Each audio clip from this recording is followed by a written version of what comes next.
government is bailing out the TRX project by coughing up another 2.8 billion ringgit of capital. Finance Minister Lim Guan Eng says the move is aimed at avoiding bigger losses. He explains that the alternative of not funding and completing the project will cost Putrajaya 3.51 billion ringgit in compensation claims.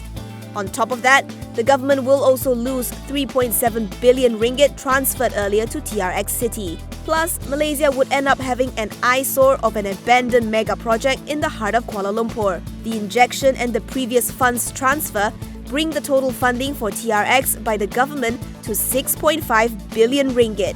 Lim says completing TRX will allow the full value of the project of at least 7.6 billion ringgit to be realised. This decision will help allay concerns among local and foreign investors who have put in billions of ringgit on the fate of TRX City.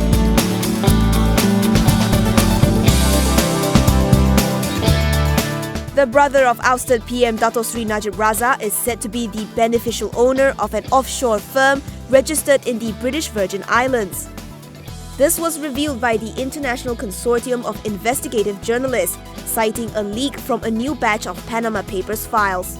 ICIJ says the new documents reveal details of swollen bank accounts and offshore assets of political figures accused of statewide looting. According to the files, Dato Muhammad Nizam Abdul Razak owns Everbright Universal, which holds property in the United States. However, ICIJ does not suggest that Nizam had actually broken the law or otherwise acted improperly. Nizam sits on the board of Nilai Resources, Yo Hyap Sing Singapore, Mami Double Decker Malaysia and Petra Energy. In the original Panama Papers, ICIJ also revealed that Najib's son, Muhammad Nazifuddin Muhammad Najib, held directorships in two companies based in the British Virgin Islands. In response, Nazifuddin had said he was no longer involved in the companies.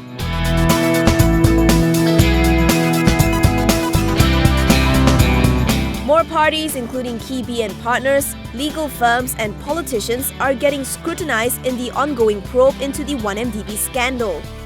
Citing senior government officials, the Straits Times reports that investigators are looking into outflows from 1MDB-linked firms and Dato Sri Najib Razak's private bank accounts.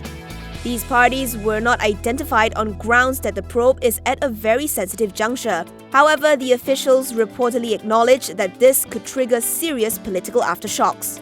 Parties and legal firms in possession of funds from 1MDB or its related entities could find their bank accounts frozen pending a full investigation and trial.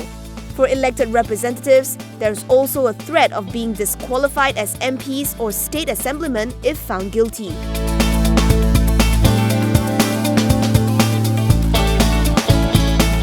Berjaya Food has returned to the black in its fourth quarter FY18, reaping a net profit of 837,000 ringgit from a net loss of 3.37 million ringgit in the previous corresponding quarter. Quarterly revenue stood at 160 million ringgit, up 5.7%, thanks to the opening of more Starbucks cafes, as well as same-store sales growth in Malaysia.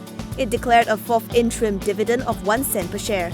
Going forward, Berjaya Food expects its operating performance to be encouraging as it rides on the continuing revenue growth momentum of Starbucks.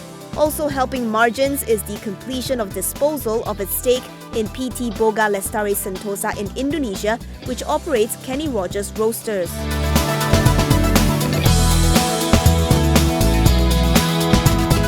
Minister of Economic Affairs Dato Sri Azmin Ali told Felda that it needs an external forensic audit.